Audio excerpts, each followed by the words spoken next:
मक्का के आगे इंडिया ने अपना झंडा लहरा रहे हैं, क्या समझते हैं कि ये चीज़ सही है? क्या ये होना चाहिए? क्या इजाज़त देनी चाहिए इंडिया को? वो तो सऊदी हुकूमत का काम है। बिल्कुल नहीं। झंडा तो किसी मुल्क का, वहाँ तो सिर्फ अल्लाह का ही झंडा चलता क्या है। कह रहे हैं अंकल? बिल्कुल नहीं सर। बिल्कुल नहीं देना चाहिए। हाँ, क्यों? इसलिए कि उनका कारोबार उनके साथ ज़्यादा चलता है तो उनकी मशहूरी करते हैं ज़्यादा वो। अच्छा, किन का कारोबार ज़रा इजी करें थोड़ा। उनका जनाब अली सऊदी अरब का इंडिया के साथ बिजनेस बहुत बड़ा है, हाँ। इसके लिए उसे अप्रिशिएट करते हैं, यानी कि उसको आगे लाते हैं। तो कारोबार चढ़ता मतलब कि ज़्यादा होता तो इसका क्या मतलब है कि क्या झंडा लहराने नहीं दें? तो झंडा उधर लहराने का क्या मतलब है? अपने इलाके में जाकर लहराएं, या कोई मैच जीता है वहाँ लहराएं, जो ग्राउंड में लहराएं। सऊदी अरब में तो काम ही कोई नहीं बनता झंडे का उनके। नहीं, मुसलमान है ना, दो चंदे। मुसलमान तो कर सकते हैं, लेकिन वो हिंदू तो नहीं कर सकते ना, हिंदू को लाओ ही हाँ नहीं। बिल्कुल, मुसलमान गए हैं हज करने के लिए मक्का के सामने। हाँ बिल्कुल। खाना काबा के सामने खड़े होकर, मैं दोबारा दिखाना चाहूंगा आपके उसके नहीं, लिए। मैं समझ गया हूँ आपकी बात। ये देखें, ये मुसलमान है सर, हाँ, तो मुसलमान लोग ना, ये देखें। बस ये गलत किया इन्होंने, क्यों? ठीक नहीं किया ना। झंडा है तो झंडा ही है ना। अब क्या पता इसके पीछे क्या राज है क्या नहीं है, घूमते हैं, आपको पता है बीच में कोई और बातें होती हैं, कोई और बातें होती हैं। इनको आप और मैं नहीं समझ सकते, ये बेहतर ही समझते हैं ये। लेकिन ये सऊदी अरब वाली गवर्नमेंट को चाहिए कि ये गलत है, उनको बंद करना चाहिए था। ये बंद करना चाहिए। अगर इस जगह, इसकी जगह, इंडिया की जगह पाकिस्तान का झंडा होता तो ठीक था। वो लाजमी ठीक था, वो तो बिल्कुल ठीक था। हम मुसलमान मुल्क है वो तो मुस्लिम मुल्क है ना। पाकिस्तान मुस्लिम मुल्क है। हाँ, अच्छा, तो इंडिया का झंडा नहीं लहराना चाहिए? बिल्कुल नहीं लहराना चाहिए मेरे। एक दफा नहीं, 1000 दफा लहराया गया वहाँ पे तो ये देखें जी, हम क्या कर सकते हैं? हमारे सामने ये हिंदू का वो बना हुआ है, हम क्या कर सकते हैं? गवर्नमेंट ने खुद बनवाया है। तो क्या ये नहीं बनना चाहिए? ओ भाई, गवर्नमेंट जो चाहती है वही काम होते हैं, हम आप कुछ नहीं कर सकते यहाँ। मतलब आपके इतने फलस्तीन का क्या कुछ नहीं हो रहा, कोई बोल रहा है तो गलत बात है। फलस्तीन के बारे में हम यहाँ पर रो रहे हैं, लेकिन ये भी तो किसी की इबादत का है ना सर, इसकी भी तो एहतराम करना चाहिए ना। यार हमारी इबादत का कि वो एहतराम करते हैं, हमारे इंसानों की रिश्ते पे माल होती है वही वो करते हैं। तो आप भी उनके बराबर हो जाएंगे तो फर्क क्या रह जाएगा? नहीं, फर्क की बात नहीं, उनको सोचना चाहिए, पढ़े लिखे हैं वो, कुछ हल्के आदमी तो नहीं है। किधर? वो इंडिया में उन्होंने शहीद किया है, लाल मस्जिद को उन्होंने शहीद किया। उन्होंने क्या सोच कर शहीद किया? बाबरी मस्जिद थी। हाँ, बाबरी मस्जिद जो थी, वहाँ पे उन्होंने दोबारा मंदिर तामीर कर लिया है। क्यों तामीर किया है? मस्जिद ही बननी चाहिए ना। अगर उनके मंदिर की जगह मंदिर बनाया तो हमारी मस्जिद की जगह मस्जिद बननी चाहिए। भारतीय झंडे का बोलबाला तो आज पूरी दुनिया में है। दुनिया का हर देश आज भारतीय झंडे को सम्मान दे रहा है, और ये दे भी क्यों ना, क्योंकि आज का भारत विश्व गुरु जो बन गया है। अब बात करें इस वीडियो की, तो ये जो झंडा फहराया गया है वो सऊदी अरब के काबा में फहराया गया है, और झंडा फहराने वाले लोग खुद मुस्लिम है जो सऊदी अरब हज करने गए हैं। अब इसे देखकर तो पाकिस्तानियों की एकदम जल गई है। पाकिस्तानियों की परेशानी ये है कि पहली बात तो ये भारतीय है, और दूसरी बात मुस्लिम कर कोई इंडिया का झंडा क्यों फहरा रहा है? तो भाई, कोई अपने देश को रिप्रेजेंट कर रहा है, चाहे वो किसी भी धर्म का हो, इसमें तुम पाकिस्तानियों को क्यों प्रॉब्लम हो रही है? सर देखें, बेसिकली ना इंडिया सऊदी अरब इस वक्त जो है ना वो सॉफ्ट कॉर्नर की तरफ जाना चाह रहे हैं, क्योंकि उस वक्त वहाँ पे वो एक रेडिकल एक उनका जो ना फेस सबके सामने था कि ना वहाँ पे ड्राइविंग नहीं इजाज़त नहीं होती औरतों को, और इस तरह के मामलात हैं। अब देखें, आप ग्रेजुअली देखें कि वहाँ पे MBS मोहम्मद बिन सलमान, अब देखें उनके उसने कॉन्सर्ट करवाए हैं वहाँ पे, ठीक है, ड्राइविंग अलाउ करवाई है, ठीक है, उसने अब जो इमिग्रेशन के रूल्स हैं वो भी वो स्लो डाउन करवा रहा है। तो ये अगर वो इंडिया का बंदा और गया है, वहाँ 25 करोड़ मुसलमान भी तो हैं, तो जाना चाहिए ना यार, उनको जाना चाहिए, ठीक है। अगर वो अपना मुल्क, अच्छा एक मुझे ये बताएं, पाकिस्तान का झंडा वो अगर चला जाता है किसी टेम्पल के आगे लेके चला जाता है तो क्या है, उसका अपना जज्बा है। ये कि हर मुल्क अपने एजुकेशन डिफरेंस क्या करें, अनएजुकेटेड और एजुकेटेड में, यार हमारे ब्रेन सेट ऐसे क्यों है? हमें थोड़ी स्पेस देनी चाहिए, हमें थोड़ी स्पेस देनी चाहिए कि अगर वो अपने मुल्क को रिप्रेजेंट करते हैं तो करें यार। देखें, हमारी हदीस में भी लिखा हुआ है कि अपने मुल्क के साथ वफादार रहें। हर मुल्क के दूसरे मुल्क के साथ बॉर्डर के तनाज़ात हैं। आप ये नहीं कह सकते कि अगर पाकिस्तान का उसके साथ कोई तनाज़ा है तो इसका मतलब ये है कि हम इंडिया के साथ ताल्लुक़ ही ख़त्म कर दें।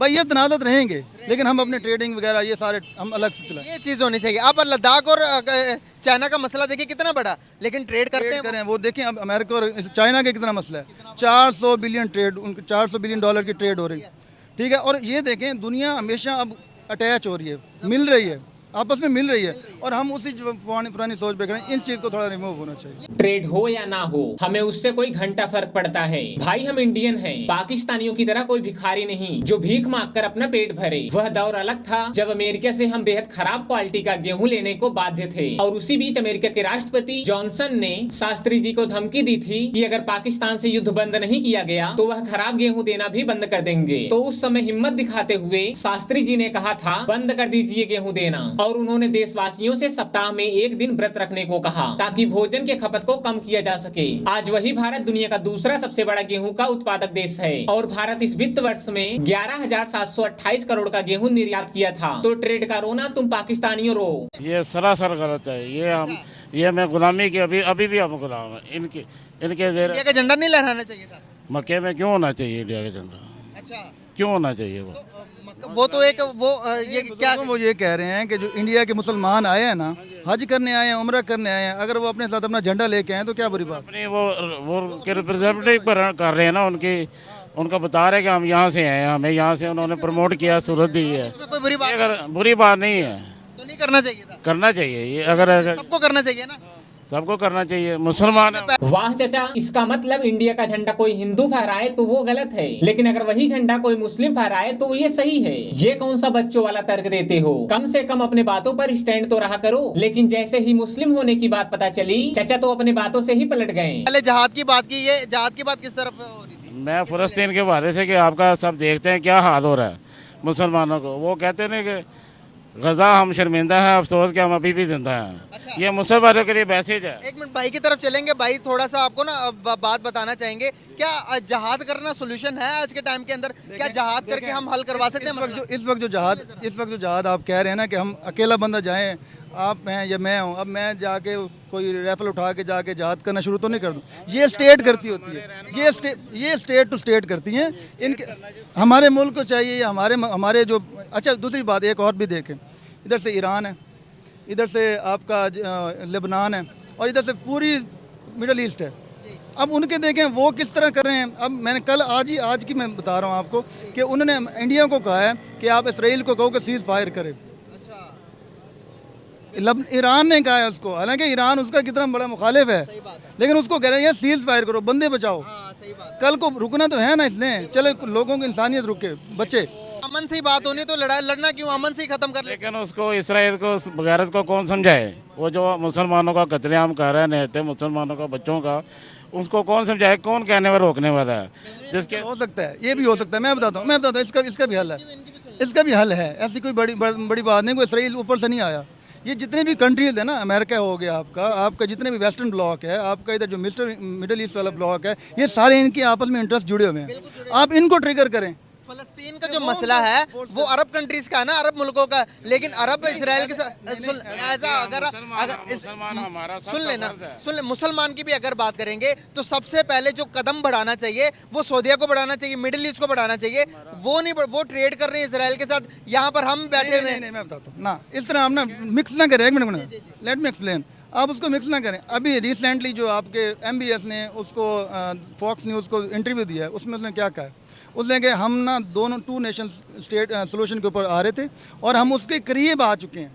अब देखें काम मिक्स ना करें। मैं आपको एक बात बताना चाहूँगा, पेट्रोल ऑयल कहाँ से जा रहा है? वो भी उसी बात कहाँ से जा रहा है? मैं सुने वो अभी भी ऑयल कहाँ से जा रहा है? वो किर्गिस्तान से जा रहा है। किर्गिस्तान से जा रहा है। और उधर से किर्गिस्तान कौन? एक मिनट किर्गिस्तान, एक मिनट सुन तो लेना। मैं आपको वही बता रहा हूँ ना, जो आप सऊदी की बात करें ना, सऊदी हमारे लिए मक्का मदीना, हम उस लिहाज से उसको हॉली प्लेस समझते हैं। उसकी हमारे लिए वो किर्गिस्तान और सऊदी एक जैसे तो नहीं है।